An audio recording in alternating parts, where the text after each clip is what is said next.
চলে গেছে।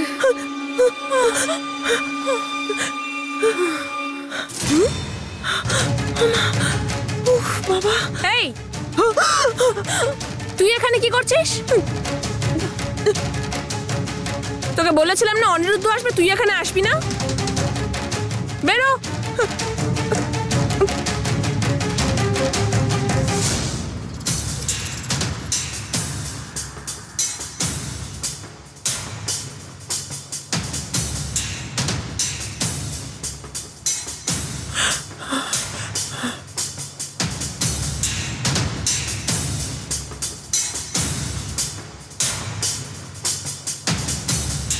দেখলে তো, ওই ছেলেটি যদি ওই ঘরে যেত তাহলে কি হতো?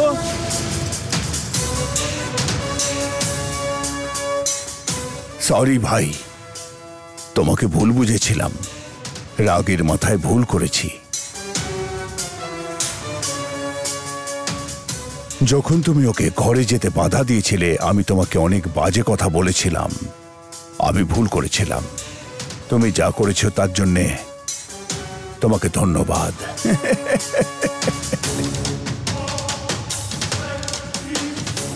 এখন আপনাদের মন দিয়ে কিছু কথা শুনতে হবে। তোমার জন্মদিন না আসা পর্যন্ত তুমি এই মহলে মোটেই থাকতে পারবে না।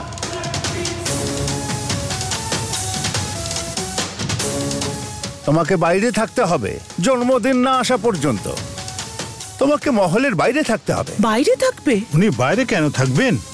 উনি এই মহলে থাকতে পারবেন না ঠিকই, কিন্তু উনি আউট হাউসেতেও থাকতে পারেন।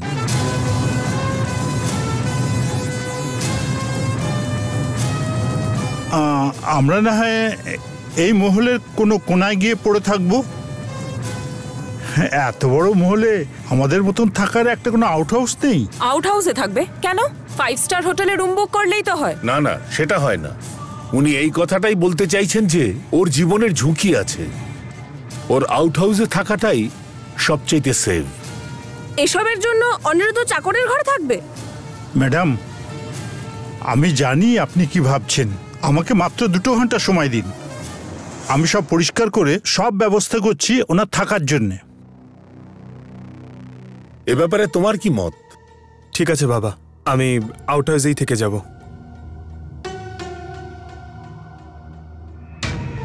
হাকিম ভাই, এই কাজটা কে করতে পারে? আমি বলেছিলাম না যে এই অভিশাপ দিয়েছিল, এসব তারই কাজ। ম্যাডাম, যেখানে ক্ষমতা আর অর্থ থাকে সেখানে প্রতারক আর শত্রুও থাকে। আমাদের সাবধানে থাকতে হবে, কথাটা মাথায় রাখবেন। আমি এখন আসি।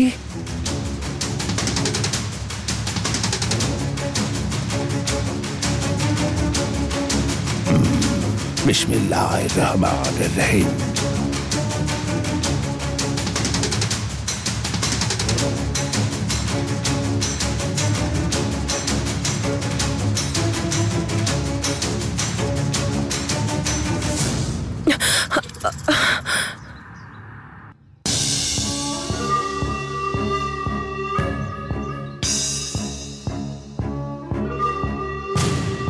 বাবা, ওদিকে দেখো বাবা, ওই নন্দিনীর সাহস দেখো, কিভাবে ওই হাকিম ভাইয়ের পিছু নিয়েছে।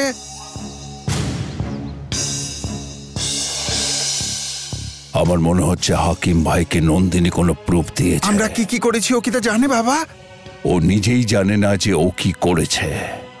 সেদিন ও একটা সাপ হয়ে গিয়েছিল, কিন্তু সেদিন ঘর থেকে অনেক সাপ বেরিয়েছিল, কিন্তু ও তো সাপ দেখে খুবই ভয় পায়। এবার দেখা যাক এরপর আর ও কি করে।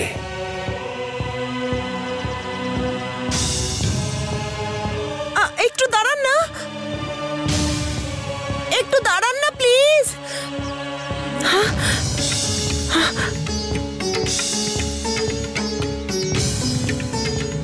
কি হয়েছে নন্দিনী? আপনি আমাদের অনিরুদ্ধ স্যারকে এত বড় বিপদ থেকে বাঁচালেন।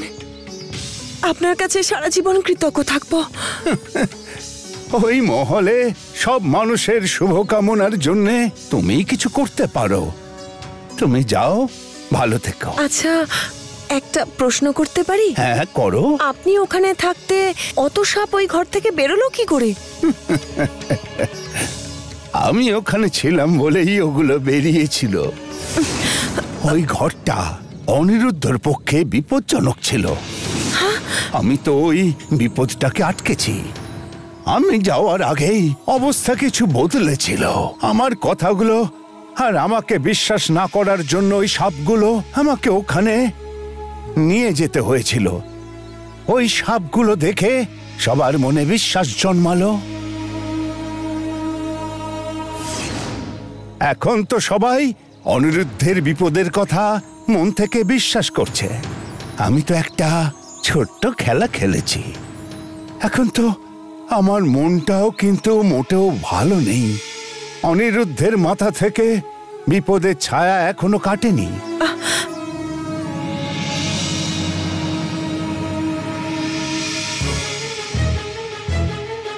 এই নাও, ওর খেয়ে দিয়ে শোয়ার আগে এটা নিয়ে তুমি ওর মাথার নিচে রেখে দেবে।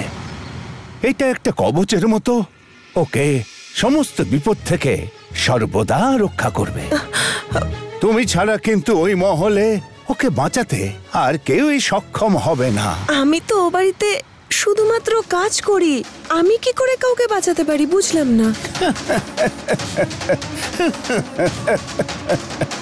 হতে পারে ওই বাড়ির মালিক তোমাকে কাজের জন্য ওখানে তারা নিযুক্ত করেছে, আর মাথার ওপরে আছেন সর্বশক্তিমান। আমাদের উনি ওনার প্রয়োজন মতো কাজে নিযুক্ত করে থাকেন।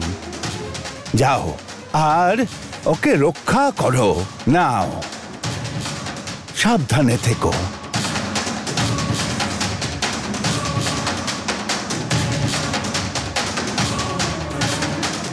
আচ্ছা ঠিক আছে, আপনি যা বললেন তাই করব।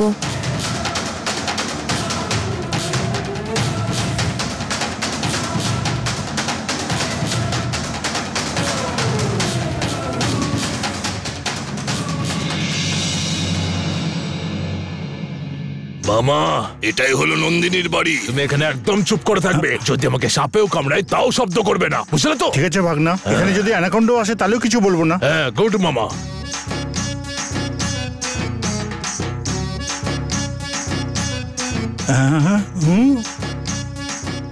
ও সারা শরীরে পিঁপড়ে ছেয়ে গেছে, ওর কোনো হুঁশই নেই। কি হচ্ছে কি? আরে বাপরে, পিঁপড়ে! মামা, পিঁপড়ে কামড়াচ্ছে মামা! মামা, মামা বাঁচাও! মামা, ভাগ্নে, মামা, মামা জল দিয়ে এসো মামা! এদিকে বলছে সাপ এলো কোনো কথা বলবে না, এখন বলছে আমাকে পিঁপড়ে কামড়াচ্ছে। তুমি আমাকে আগে বলনি কেন? আমি তোমাকে সাপ কামড়ালে কথা বলতে বারণ কি করে করেছিলাম। বুঝবো? তোমার সারা শরীরে পিঁপড়ে ছেয়ে গেছে, জল ঢালতে হবে। আরে মামা, বাজে কথা বন্ধ করে জল নিয়ে এসো না মামা, খুব কামড়াচ্ছে। আরে কি হয়েছে, এরকম করছো কেন? আমাকে ম্যাডাম, ওর সারা শরীরে পিঁপড়ে ছেয়ে গেছে। প্লিজ আপনি কোথা থেকে জল এনে ওর সারা শরীরে ঢালুন। আমি তো জল দেব, কিন্তু তুমি কি দেবে? জলের ওর মুখ থেকে বদলে বুঝতে পারছি টাকা ছাড়া নড়বে না। এই নাও, দাঁড়াও। এই নাও টাকা আর জল নিয়ে কি এসো। করছো ভাগনা? শুধু জল নয়, জলের কলসি নিয়ে আসছি। উনি আসছেন, উনি আসছেন। আস্তে আস্তে নিন, এবার জলটা নিয়ে সারা শরীরে ভালো করে ঢেলে দিন। ভালো করে ঢালুন, হ্যাঁ, ভালো করে দিচ্ছি, ঢালুন, ভালো করে সব ঢেলে দিন। তোমাদের তো ঠিক চিনলাম না, কারা তোমরা? এখানে কি করছো? সেটা না হয় আমরা পরে বলছি, তার আগে একটা প্রশ্ন করতে চাই। সবই জিজ্ঞেস করতে পারো, শুধু টাকাটা বাদ দিয়ে। তুমি তো দেখছি খুব চালাক। এ হলো আমার ভাগনা, অনেক টাকা আছে ওর। তোমরা বড় লোক আর আমরা খুব গরিব। যদি আমাদের পরিবার এক হয়ে যায় তাহলে তো সেটা খুব আনন্দের ব্যাপার। একটু খুলে বলুন ব্যাপারটা কি? হ্যাঁ, আমরা এই পরিবারের মেয়েকে এই ফুলের দোকানে দেখেছিলাম।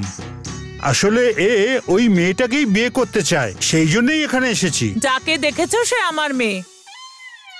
ও আপনার মেয়ে? হ্যাঁ, হ্যাঁ, ও তাহলে তোমার মেয়ে? ও কালো রঙের পোশাক পরেছিল।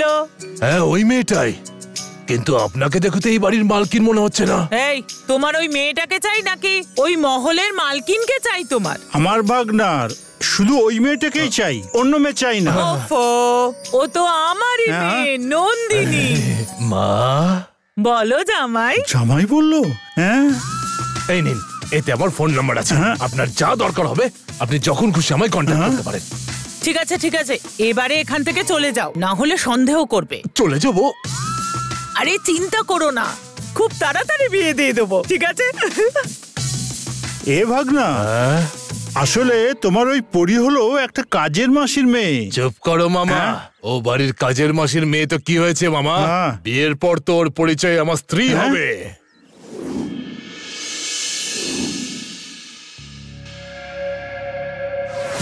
ম্যাডাম, অনিরুদ্ধ স্যার ঘি চেয়ে পাঠিয়েছেন, এমনটা ঠাকুমা বললেন। এই, ঘি চেয়েছে অনিরুদ্ধ আর পাঠিয়েছে ঠাকুমা, তাহলে তুই আমাকে বলতে এসেছিস কেন? এটা ঠিকই, তোমার ঘিয়ের কোনো প্রয়োজন নেই। এই, তুই চুপ থাক। না, তোমার শরীরটা তো একদম বাটারের মতো, তাই না? তোমার ঘি কোন কাজে লাগবে? তুই বয়সের তুলনায় বেশি কথা বলছিস। না ম্যাডাম, যদি আপনি অনিরুদ্ধ স্যারকে বিয়ে করেন তাহলে আপনি এই বাড়ির বস হয়ে যাবেন। সেটাই তো আমি আপনাকে বলতে চাইছি। আপনিই বলুন, আমি কি কিছু ভুল বললাম? শুনতে পেলি? তোর এটুকু ভাই বুঝে গেল, তুই বুঝলি না। আমাকে কি এখন তোর কথা মতো কাজ করতে হবে? ঠাকুমা বললেন আপনাকে দিতে, আর নবীনা ম্যাডাম বলেছেন অনিরুদ্ধ স্যারের সামনে আমি যেন না যাই, সেই জন্য। হ্যাঁ হ্যাঁ, ঠিক আছে, আমি কি বলেছিলাম নিজেই ভুলে গেছি। আপনি একদিনে একটা অর্ডার দিলে ঠিক আছে, কিন্তু আপনি তো একসাথে অনেকগুলো অর্ডার দেন। এই, তুই একটু বেশি কথা বলছিস। এদিকে আয়, দে ওটা। এরপর থেকে ঠাম্মা অনিরুদ্ধর জন্য যা দেবে তুই এসে আমাকে দিবি, বুঝেছিস? ঠিক আছে ম্যাডাম।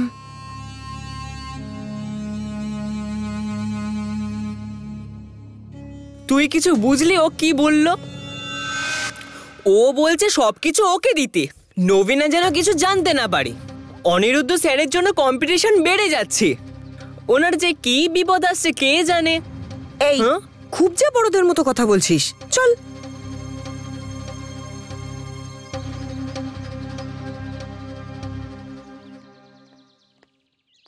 আরে নবীনা, কি হয়েছেটা কি তোমার?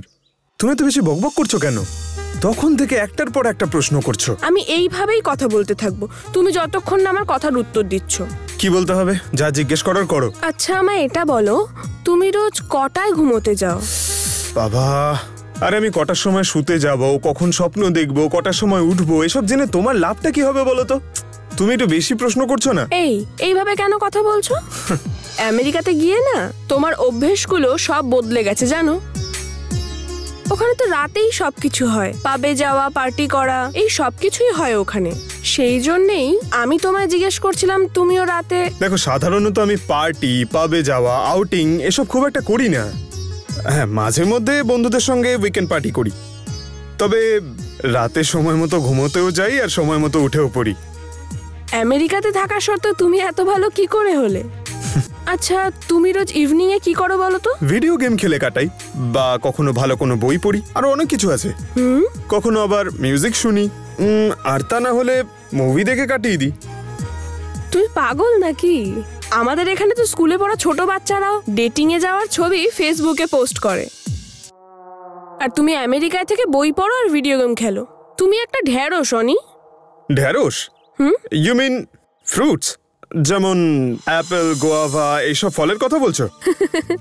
ভালো কমেডি করো তুমি। আচ্ছা, আর একটা কথা বলো, তুমি স্মোকিং, ড্রিঙ্কিং এসব করো নাকি? নো স্মোকিং, তবে মাঝে মধ্যে বন্ধুদের সঙ্গে থাকলে একটু ড্রিঙ্কস করা হয়েই যায়। যাক বাবা, অন্তত এসব দিক থেকে তুমি পুরুষের মতো। শোনো, আমি তোমাকে কোম্পানি দেব, চলো আমরা দুজনে একদিন ড্রিঙ্ক করি। ও মাই গড! হেই মনসা, কাম কাম কাম, কখন এলে? এই এক্ষুনি। তোমরা দুজন কি এমন সিরিয়াস বিষয়ে কথা বলছো? তেমন কিছু না, এই এমনি একটু গল্প করছিলাম। ওহো, ভুলেই গেছিলাম। এই শোন না, তোকে ঠাম্মা কোনো দরকারে ডাকছিল। উনি এই সময় কেন ডাকছেন? ঠাম্মা অনিরুদ্ধর জন্য ঘিটা পাঠিয়েছে আর তোকে এক্ষুনি যেতে বলেছে। যা তুই।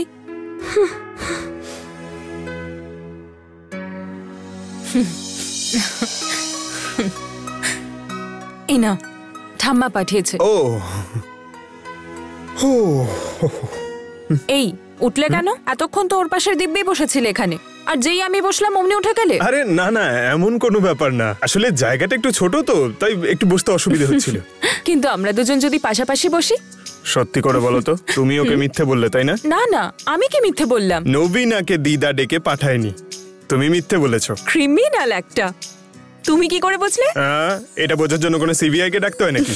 আমি কিন্তু তোমাকে ওখানে আমাদের কথা লুকিয়ে শুনতে দেখেছিলাম। আচ্ছা তুমি এরকম কেন করলে বলো তো? এই তুমি যেরকম ভাবছো সেরকম কিচ্ছু না, আমি শুধু ভাবছিলাম তোমরা কি এমন বিষয় নিয়ে কথাবার্তা বলছো, ব্যাস। It's not a good attitude, okay? আমাদের সবসময় অনেস্ট থাকা উচিত। আচ্ছা তাই বুঝি, ঠিক আছে। এবার তাহলে আমাকে অনেস্টলি একটা কথা বলো তো। ওকে, জিজ্ঞেস করো। আমেরিকাতে কি তোমার অনেক বান্ধবী ছিল? তাদের সাথে কি তুমি আউটিং, ডেটিং এসব করতে? দাঁড়াও। আমার ওখানে অনেকগুলো গার্লফ্রেন্ডই ছিল, কিন্তু তাদের সঙ্গে শুধু ঘুরতাম, কথাবার্তা বলতাম। তবে তুমি যা ভাবছো তা কিন্তু নয়। তার মানে কোনো মেয়ে বন্ধুত্ব ছাড়া তোমাকে ইমপ্রেস করার চেষ্টা করেনি?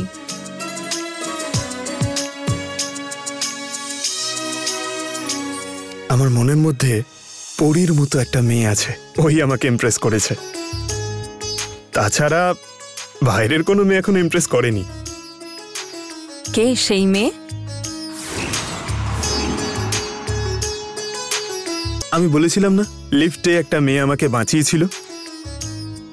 আমি শুধু ওর চোখটাই দেখতে পেয়েছিলাম। আমি শুধু অপেক্ষায় আছি আবার কবে যে সেই চোখ দুটো দেখতে পাবো। যদি দেখি তোমায় অবশ্যই বলবো।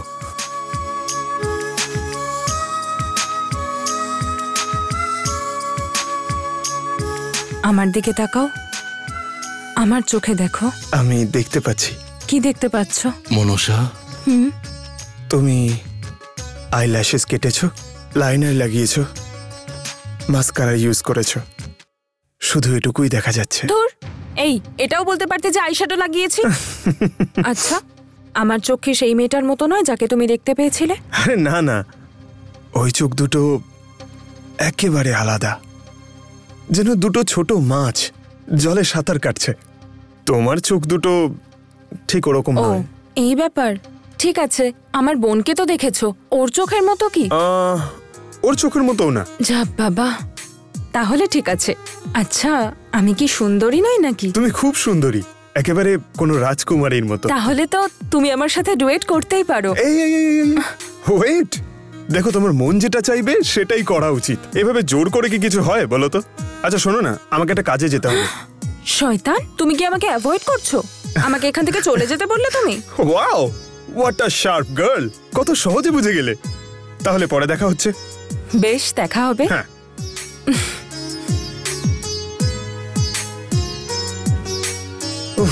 ওরে বাবা, দুজনের টর্চার আর আমি সহ্য করতে পারছি না। হে ভগবান, এদের দুজনের থেকে বাঁচাও আমায়।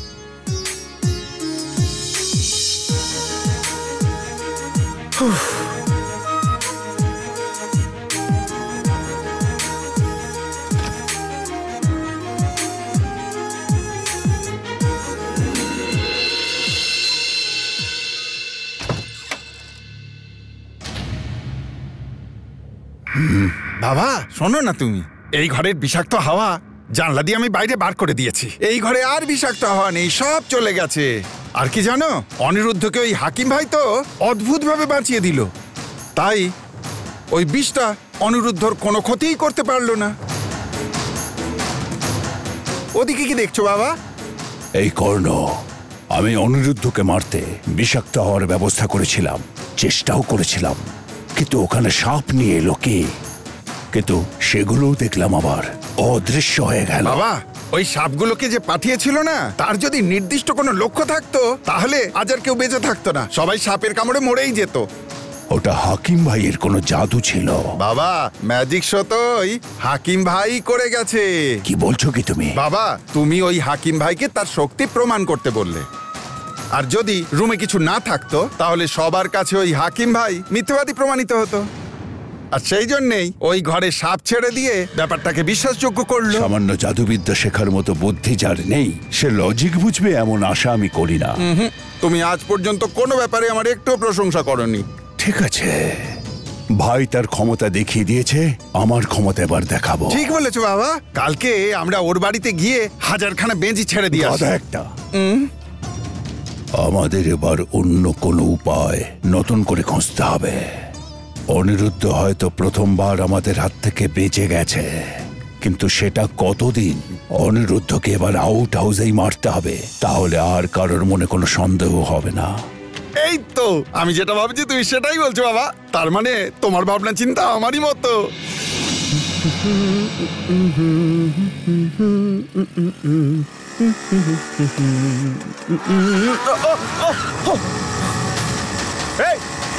ইডিয়েট,